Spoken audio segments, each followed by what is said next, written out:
Welcome to Voices Beyond the Spectrum.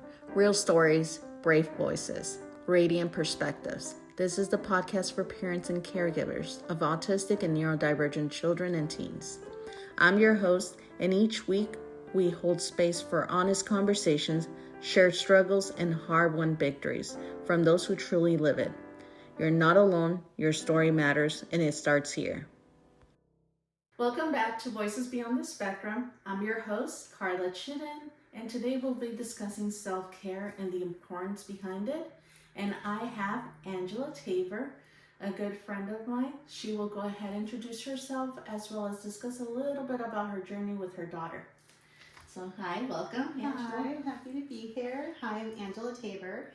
I have a 19-year-old daughter who was diagnosed with autism when she was 2.5, so it has been quite a journey, and I'm happy here to share my experiences with you all. I'm married, and I have another daughter. She's our baby, and this is going to be her senior year in high school, so we're pretty excited. A lot of changes are happening. I work for a family resource network, and I'm a family support specialist. Oh, thank you very much for joining us, and thank you for taking the time to be here. And we are very busy people, hence why we had to talk about taking care of ourselves. So taking it back a little bit, I always like to discuss, because we don't get the opportunity as much to share our journey or the feelings that we went through when we first got the initial diagnosis. Yes. So if you don't mind sharing, just like provide a little insight as to how it changed your world and how, the transition you had to go through. Okay, well, let's see, that was a long time ago. We were living in Bakersfield, and I was working with Valley Achievement Center in Bakersfield. It was a school it is a school for children with neurodiversities, and I was in the preschool department. So my daughter was about 18 months, and I started noticing early signs. I also did my thesis on Temple Grandin when I was in college, so it wasn't, I guess maybe life was just preparing me for it, so it didn't really sink in until actually I got the diagnoses almost half a year later from the regional center, and it was just kind of like, I knew this is what it was, because she had signs of she was eating a lot of inedible things, pica, the sensory issues, the picky eater, and the tippy-toe walking was a big thing.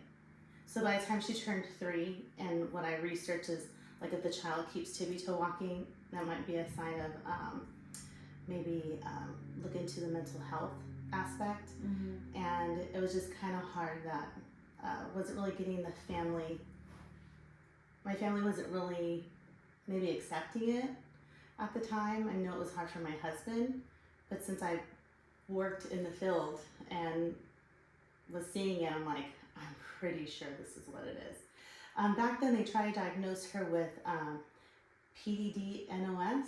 I don't remember what it's called. Pervasive Developmental Disability Not of Known, mm-hmm. Right?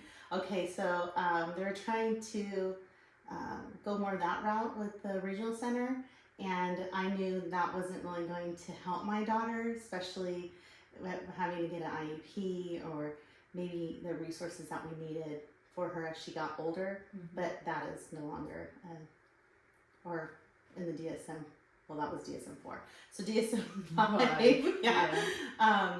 So yeah, that's where I would say I gave myself 2 weeks of being very depressed, very sad, very upset, crying, go through the whole gamut of emotions, depression, all that. 2 weeks, and I'm like, okay, now it's time to research, figure out what she needs, and have a game plan. And I just haven't stopped since then. I haven't stopped since then. So I think you never do, especially with our kiddos. With that being said, now moving back to the topic at hand. I know your days look different when she was a kiddo, yes, younger, as opposed to now, what your daily day looks like. Can you take us back a little bit back when she was a little bit younger, what your day would consist of, so people get an idea of why parents burn out. Oh gosh. Well, I would say for myself, I was the primary caregiver. I'm happily married. It's been 20 years, but he was Army Reserve, then worked for, or still does, work for the prisons, and he's gone a lot. So it's really was up to me to make sure everything's getting taken care of.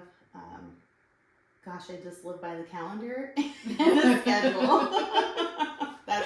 I live by that. That's what keeps me grounded and also just be losing my mind, especially when she was younger, when she had OT therapy, speech, ABA. On top of that, I try to get her in dance, little activities that I would put her in. I just didn't want to say, well, she can't do it because she has all these maladaptive behaviors. I just put her in it anyways, and if it didn't work out, it didn't work out. Take her out, try something new. But we did dance for, I would say, 2 years. And then we had a great dance teacher, a great program. It was a rec center in Bakersfield. Once we moved over down south and we went into another place, they just weren't as flexible. And I really think it's, I don't know for you, but the community, how the community accepts our children, or how that one business owner has acceptance or empathy and compassion. And then some, I get it, you know, they need the kids to be this way for the program to go, and I understand. And then some are like, she was able to be flexible and she fits in. So yeah, I've moved to lots of places. I even lived in Phoenix for a while. So my mornings were, my days are like just getting her ready and preparing the night before. So I don't know with other parents, I know parents with children with disabilities, we kind of prepare the night before for the morning or for an upcoming appointment or something that's coming up that's important. Yes. We're preparing like days or the night before, and that's pretty much how our day goes. Yeah, how it is. So that was just like, you know, getting her, I really had to help her get her showers done, because she's not that she was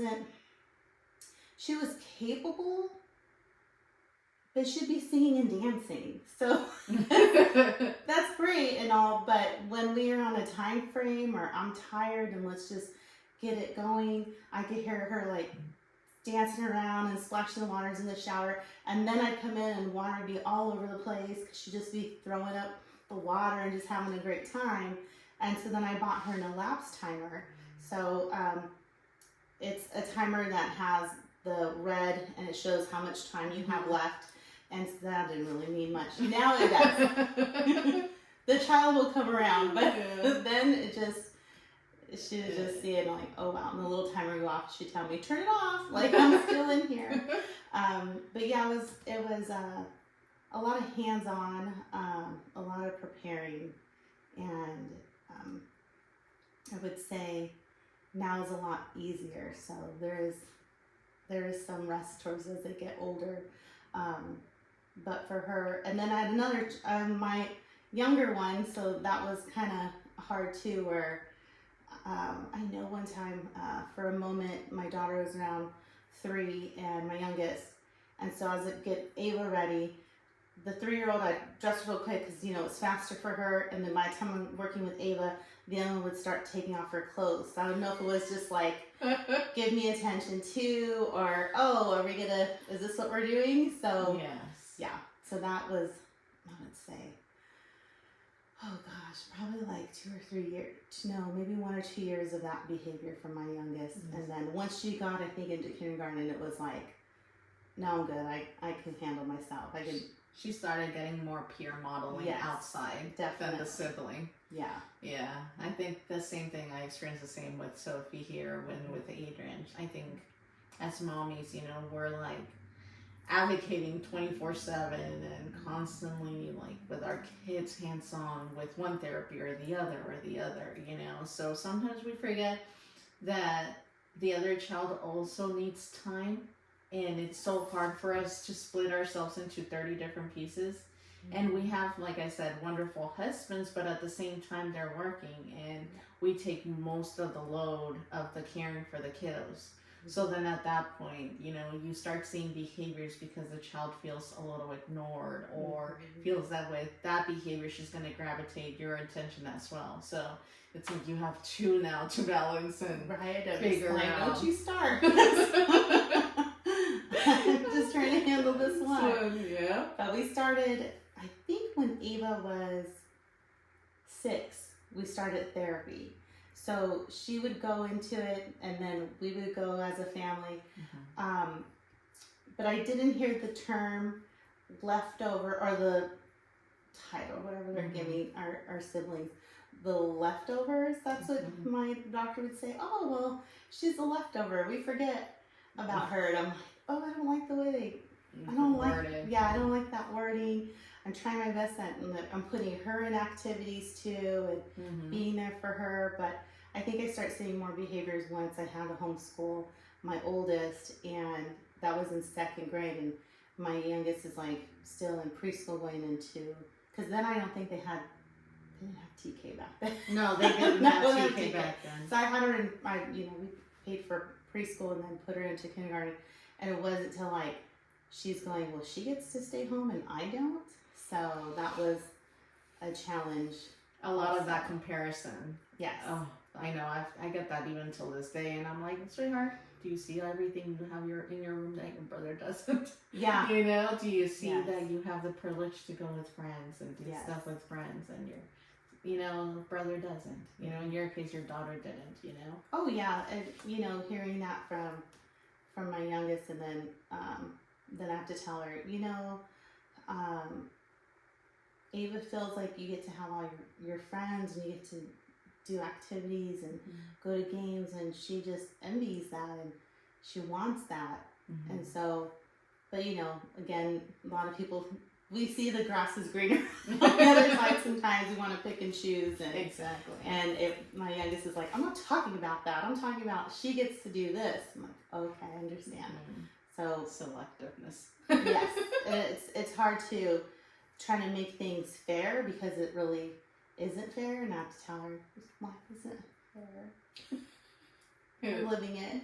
You get to see an example of it, so we do the best that we can do, be happy with what we have. But those times of getting them ready, it's like a blur. I just, the one thing how I did get Ava to keep with her outfit on and to help her move through getting ready in the mornings was I had a little Cabbage Patch baby, the little preemies, and she had a little ponytail, and I try to get it to look like Ava, like her little ponytail, the brown eyes, and we'd call that Cabbage Patch Ava baby. Oh. So I would tell her, a transitional object. So I would tell her, she was like, I think 3 when we had her in dance. So I would tell her, Ava baby has dance coming up, let's pack her bag. So she would get her snacks and water and her stuff and pack it in the bag and put the baby in there, and then we'd hang it on the doorknob. I said, okay, we have, she was oblivious to time, but I would tell her 5 more minutes. Well, let's make sure you have your shoes on so I'd get her dressed. So you could take Ava baby. So we used Ava baby for quite a while. Oh, that's a great, and she went to school with her. But Ava baby was sat in the cubby because she was too little to sit in the chairs. So how's she supposed to do schoolwork? Of course. So I taught her how's she supposed to do schoolwork and listen to teacher. She's better listening here in the cubby so she can watch everything that's going on. So she would pack her up for school, stick her in her backpack, and I know. I did something similar like that with Adrian. He had a Boo toy.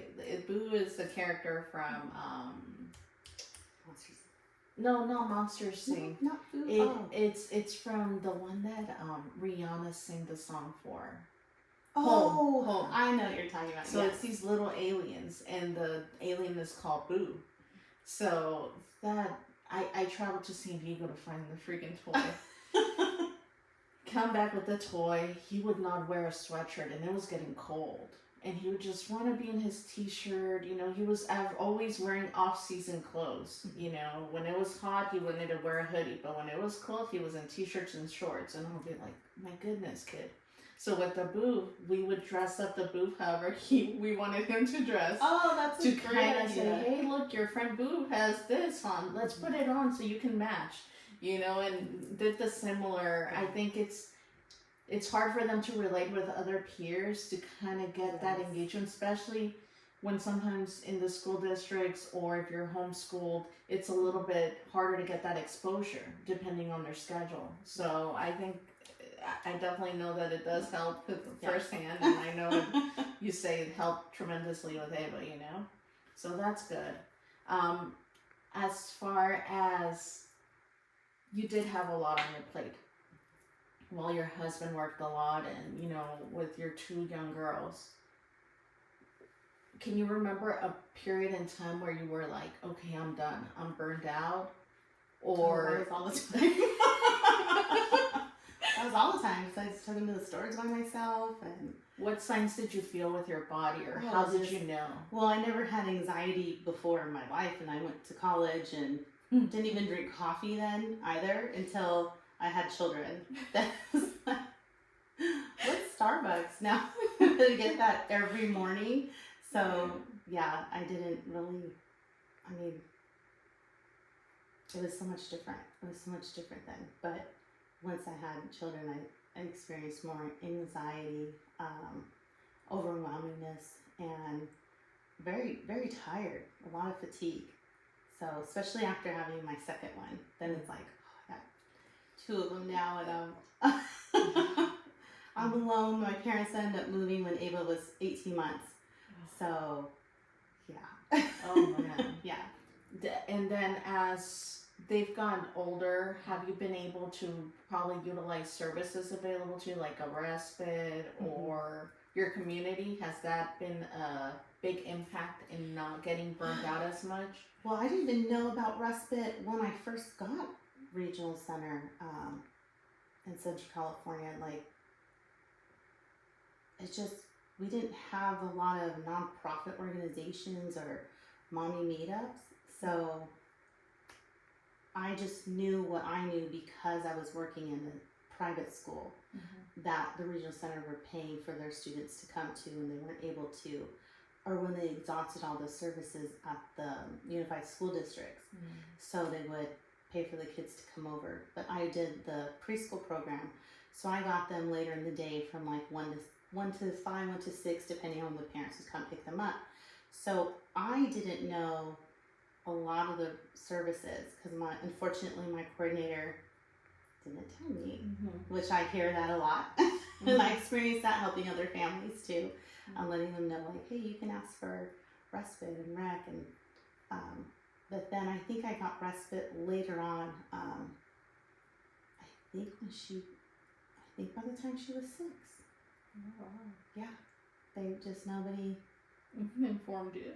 Nobody informed me. I guess they figured I was home. I got to stay home or be a stay-at-home mom, and I was doing fine. Because you know, we come with the smile on our face and like everything's great. So yeah, it's hard to ask for help, and I didn't even know that was. And then I had no other friends that had children with disabilities, so I was like kind of the first one, and yeah. If you could give advice to mommies now, or if you could have given yourself advice when you first started the journey, what would you say to them? I would say that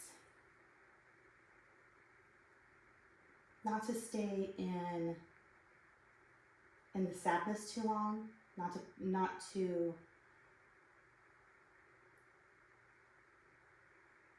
stay alone too long.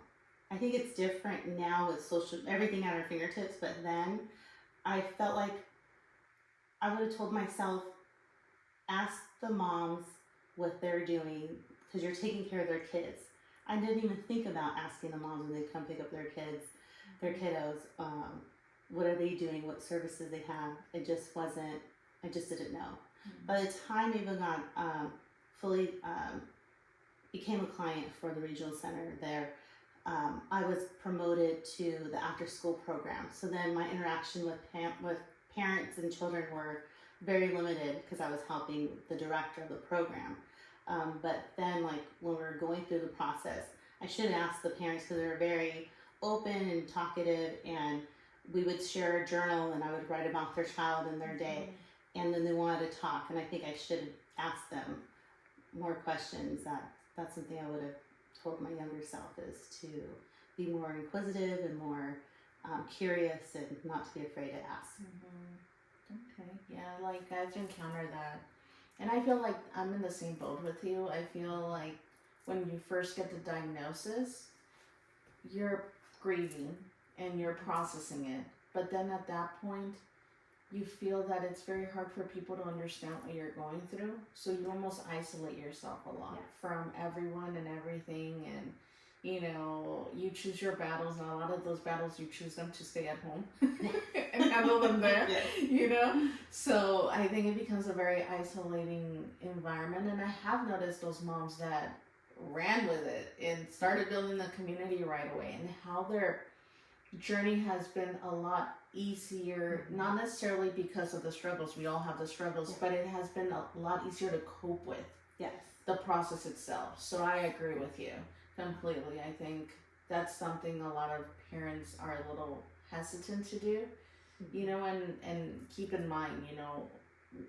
we were already somewhat in the field to see those signs in our kiddos. Sometimes some parents are even in denial about what they see, or they don't even know what's going on. They just go to that doctor's appointment and they get the diagnosis right there and then, and it hits them at once. At least I feel like, at least with me, I had time to process because I was actually seeing the signs, you know. So with that being said, what do you do now to care for yourself, to make surned you don't get to that burned out? And I know she's older now, so it's a lot different. She's 19, but I would say my turning point was in probably 7 years ago. I didn't realize I had hypothyroid, or Hashimoto's. I thought I was just losing my mind, and I needed to go back to therapy again. And then what was hard is that you go to your primary, and I was telling her, something is wrong with me. I've gained so much weight. I feel anxietal, like I can't catch my breath. I don't know what this feeling is. And she's like, oh, you're having panic attacks. You should go see a psychiatrist and see if you can get on medication. And I said, no, something else is going, because after I eat, I pass out I sit on the couch and I would fall asleep. Oh my goodness. So my numbers weren't showing right away that I was pre-diabetic. I feel like I'm pretty in tune, and I was feeling myself getting to that point. But it seems like if it wasn't on your labs or the numbers or whatever's not showing it to the primary, you're fine. They're not listening to you as the symptoms of what's, like, it's starting to escalate. I would have to say it's starting to get there. Let's wait until you're full blown in a, you know, like a full blown tantrum. Then we're like, oh, something's wrong. So that's what was happening to me. I would tell her, I would be taking the girls to school. This was in Phoenix. Twice I did this. Stopped at a stoplight, and I would wake up and I'd see all the cars passing me. I was falling asleep at the light. Oh my goodness. And so that freaked me out, because I had to drive to downtown Phoenix to drop off Ava at her school, then drive back to where we were at. And that's like almost a 30-minute drive to take Vivian to her school. And then it was timed where, like, I put her in the before school program, and then take Vivian, and then I can go home. You know, you only have like 5 hours, and that goes real quick. You don't really have 5 hours, because then you have to time it to drive back to get one kid, to go get another kid, and then sit in that long line. So yeah, then the second time I remember hearing, "Mommy, it's green," and I wake up like, oh my gosh, I have to figure out what's going on. And then my husband was living in Blythe, so at a crash pad, so he was there 5 days out of the week. He would try to make it less, which meant he would work 2 shifts the whole day, and then come home for 3 days and be home. So then I would try to get everything done, all the appointments, all the grocery shopping, everything we need, so he wouldn't have to go and do anything. But then I realized that's not helping me or my kids, and it's kind of setting him up for failure. Handling everything where he doesn't have to know nothing that's going on, and I just come here to have a good time and be dad and all fun dad. Yeah, be all the great things, and then I leave. So, but was that I couldn't even drive. I would start to panic. So he got panicky because it was getting worse, and he's like, "We better move back to California." And we ended up moving back down to a doctor who says, "I think I know what's wrong with you," and she's the one that told me. Oh, So that's a it's been in 7 years getting treatment and support from an endocrinologist, and yeah, I haven't felt like that since, and thank God. I know. Because and then too, trying how do we have a job, how do we have a career, how do we do something for ourselves, and it's been pretty difficult. I see other women, I'm kind of envious, or going, how did you do that? And or when you hear like, oh, I'm a director of this school and I have a master's degree, and oh, by the way, I have 2 children on the spectrum, and I'm like, how? How did you do that? Yeah. I want to know, because I want to do that too. But yeah, it's hard to keep positions because of I like to do outside therapy. I don't just rely on therapy through school or services through school. I like to do it outside also, because I don't feel that we get enough time or enough support through the school district, or so. And that's where my days, as soon as she was done, and she was just on the go, and keep those idle hands busy, because she get into everything. And I think we all, as women, I think we experience that. We always have that, who's the better mommy, the one that stays at home or the one that goes to work and shows the kids that they can do that, you know? And I know I've had my own struggles of wanting to keep a career, and I'm like, nope, regressions coming back home, you know? So it's just, juggling and making sure that, we don't overload ourselves, you know me, I love to put stuff on my plate. But with that being said, it's just having that balance, and I think there's always a time and a place for everything, and I think you're entering that stage soon enough where she might be a little bit more independent or have more supports now as an adult that might help with taking some of that load off you to be able to maybe, go back to work more full time, do more of what you feel you need, because as women, let's be honest, we sacrifice our careers and a lot when it comes to children in general, and then you add on top of that full-time job of having a child that has a disability. It just amplifies that need for us to be there, and sometimes it's also the severity of the child, Yes. So that has That's a lot true. to do, because honestly, if I had 2 kiddos on the spectrum like Sophie, I would probably be chilling. Yeah. But with my little Adrian, that really adds a twist to my schedule, to Tony's schedule now. And like you said, learning how to allocate also tasks to the husbands. I know I don't know about you, but I know I'm a control freak. I even like to fold my towels a certain way. And it's been 15 years now with him, and he still doesn't fold them the way I asked him to. Marcus Stewart taught us to fold it like this. So it's also me controlling my control freakness, to say, okay, it's okay if the towels are not folded. Better in the space that's given to you in the closet or in the cabinet. How do you just not understand that? Exactly. But I'm like, it's been 15 years I've given up on the towels. So at that point, if I have time, I'll come back and refold them. But if not, the laundry will get done however it gets done. I've learned to not fixate on having everything perfect. It's so difficult. I remember we'd go to therapy and the therapist is like, you guys are perfect for each other. And I'm like, how? What do you mean? You guys are opposites. Can you be a little bit like me? Like just a teeny bit? No, total. She goes, no, you'd be bored. What? I'd be bored. I'm like, oh, you have such a Gandhi approach to everything. I'm like, you're just so, I'm like, let's get going.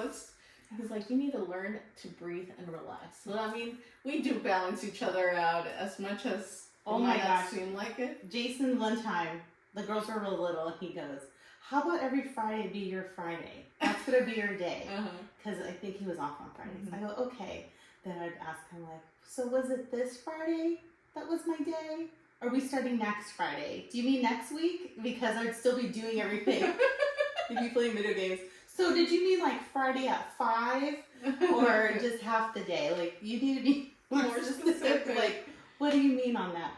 I like to bring that. I'm like, what happened to every Friday? He laughs. Oh, well, I tried. I tried. Okay. I know, for my anniversary that just passed, I'm like, babe, you need to learn how to plan stuff. I can't be the one planning everything. And he's like, yes, I know. So he scheduled the thing. We ended up not even going. Adrian had a huge meltdown.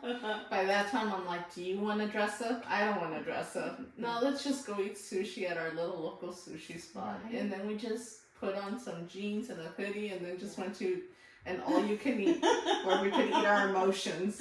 You know? I'll admit it. Like, do you want to order Harkins popcorn? And I'm all, I shouldn't because, I'm pre-diabetic. And he goes, we'll go walking tomorrow. That never happens. See? And then here we are, both fatties on the couch with popcorn, M&Ms, and watching all the TV apps that you can possibly have. I know. I told Tony, I'm like, I wasn't blessed with your digestive system. So I can't be doing your eating quantities. But I'll eat the stuff you just normal quantity. So, but yeah, no, I feel you with all that. It's just, I mean, you take it one day at a time, and I think definitely that's the biggest key, I guess, to take away from this. You decide when you make what's priority. I remember, I was in Ava's dance class watching her. She was 3, but there was this one mom who had 2 little ones, and always very beautiful and coiffed, put together. And I just said, hey, how you look so cute all the time at 9 in the morning? And she goes, I get up at 5:30 and I get ready before everyone's asleep. And she does her hair and makeup, everything. Wow. So I get up that early and I'm like, aren't you tired? And she goes, yes. She is, so she looks great. Great. Oh, so I'm like, oh. Well, I'm gonna have my hair back and my hair is all sticking on the sides, Mine's with the you bun. know what I'm talking about? And It's like here. Yeah.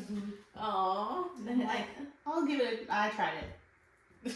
I like sleeping better. Well, Ava wouldn't stay asleep all the time. I don't know about your child. She didn't sleep throughout the night. She'd be like, and crawling out of her crib. I know. Adrian sometimes, it rotates. Sometimes he does get good sleep, but sometimes at 3 in the morning, he's like, hollering. I remember when he was little, we used to put him in the back of the car or like strap him up and be like, your turn. And we would just drive him around so the neighbors wouldn't call because he was being so loud at 2, 3 in the morning. Now he's getting a little bit better about that, but even then, occasionally we do have that night where he keeps us up all night, and I'm like, oh my God, you're too old for this. That is so hard. I think I was like, I don't know, maybe more crazier back then because I wasn't getting enough sleep. And then my youngest she wasn't wanting to sleep in her, they shared a bedroom. And she would end up sleeping. Remember those, I don't know if they still have them, but they're like a baby gate, an octagon. Do you remember those? Yes. You click them together. And then I would just fold a comforter and stick it down there, and she'd just flop herself down. And so my sister would be like, look at this girl just sleeping on the floor all the time. And I said, I know, I'm sorry. She won't sleep in her bed. And I'm busy with Ava, and I'm tired. And then there's several times where Jason was taking over and feeding Vivian. I would pump, and he would feed Vivian.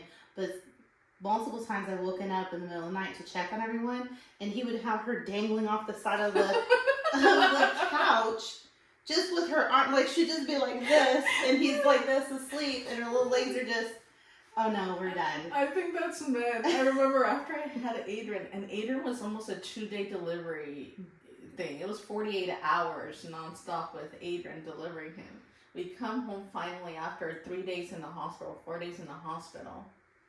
And my husband's family comes to visit to meet Adrian.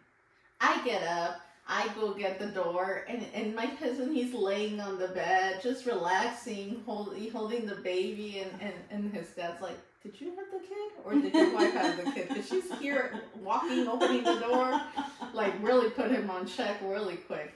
But yeah, I mean, it's just men, you know, they don't have that, you know, I mean, my husband now, I've learned to let go and be like, he has to learn how to take care of Adrian as well and help out with Adrian's needs, because we are human, and if we burn ourselves that much down we're useless to people. We're sick, you know, things come up with our health as well due to all the cortisol levels and the high stress.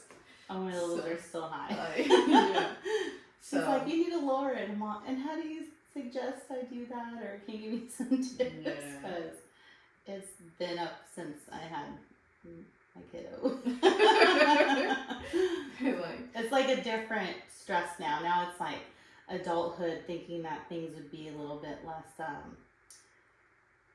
I just thought it'd be better. I don't know, maybe I'm just, you know, telling myself that it's going to be better. And now that she goes to college, she met a friend, and it just kind of spiraled not out of control, he wants a girlfriend, this young man, and writes her paragraphs of how he's never going to be loved. It's their adults with disability program, and that's a classroom that she's doing money management. And so she met a friend there, and yeah, she's just, that's what I have to now help her navigate through relationships and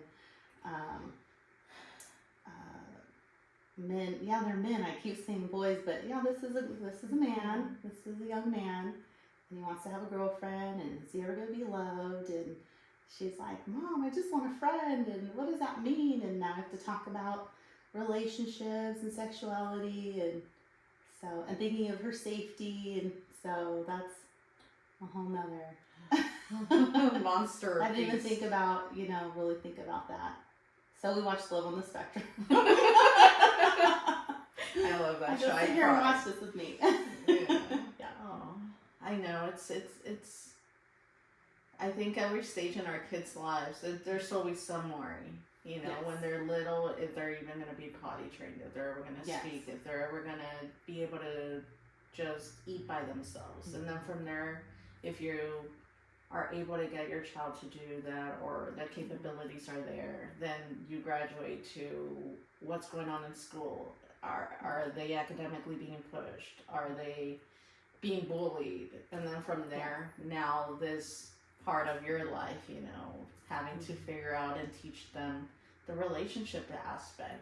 If, you know, how to say no, how to say, yes, I do agree to this, you know. And then as they get even more older, I know I've had moments where I've lost sleep of thinking, what's going to happen to my kid after I'm gone? Is there someone that's going to be able to help them through the rest of their life? And having to worry about those thoughts as well, you know? Oh yeah, that's my overwhelming thought. And I don't know if other moms are going through that now that their child turned 18. Then you're like, oh, this is, okay, so what happens when I pass? Now you're starting to think about your mortality and your health. And then I feel like,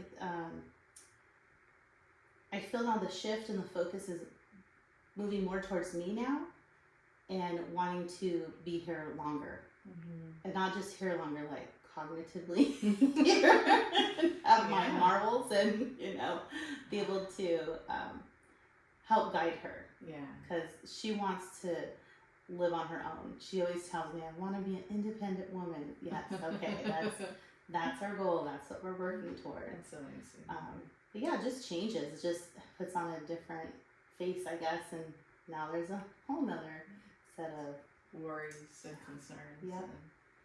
And just, I think going back to taking care of yourself, and us as our moms to these young kids, you know, it's how do we do it so we live longer? And so we're like you I said, didn't do so well when she was younger. Like I said, my health just started going downhill.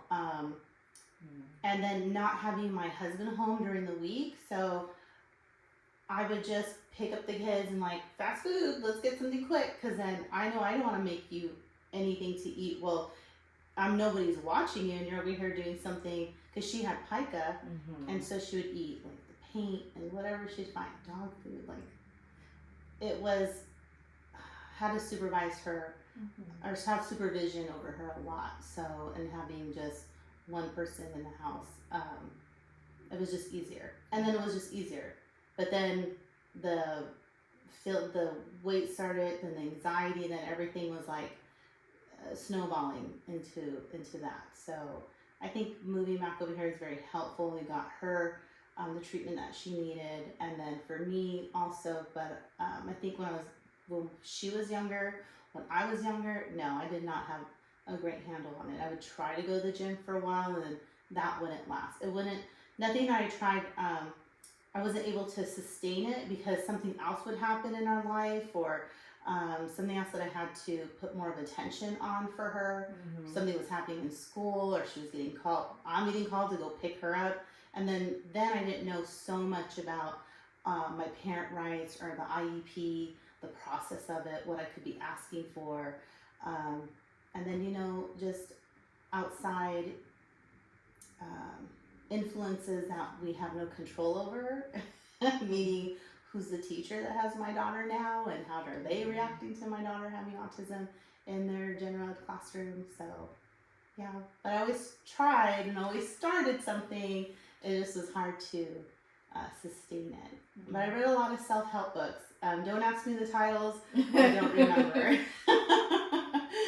That's another thing, is like I can't recall a lot of things for myself, but if you want to talk about Ava and her stuff with school, I could tell you like, oh, that was back in 2016 we started doing this. And yeah, it's so funny to know that we kind of, as parents, kind of push ourselves to the back.